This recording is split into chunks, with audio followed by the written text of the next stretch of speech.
No episódio anterior, né, nós falamos sobre impacto, sobre o valor.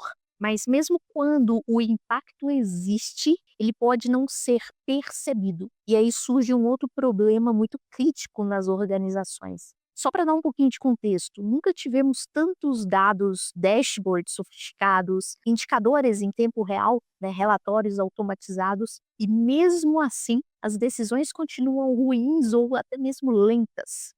Porque executivos, eles não decidem com dashboards, eles decidem com significado. Então os dados, eles precisam ter uma história, um significado.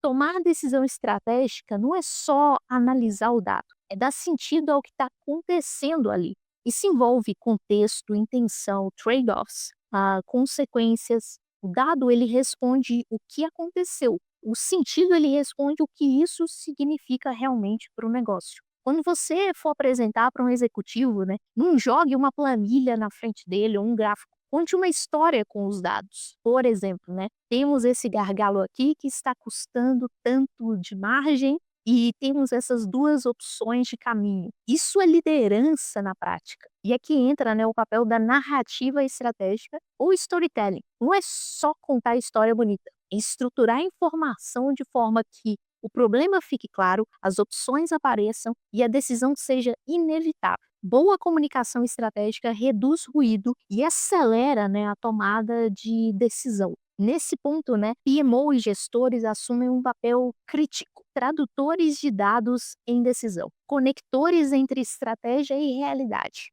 facilitadores de escolhas difíceis, né? Não é sobre convencer, é sobre clarificar. Eu gosto de pensar, né, que o dado informa, o significado orienta e a decisão transforma. Mas existe ainda um desafio: como ajustar a estratégia sem perder a identidade? Esse é o tema do nosso próximo vídeo.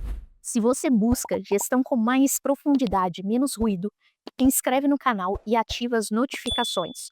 Toda semana tem conteúdo conectando estratégia, decisão e execução.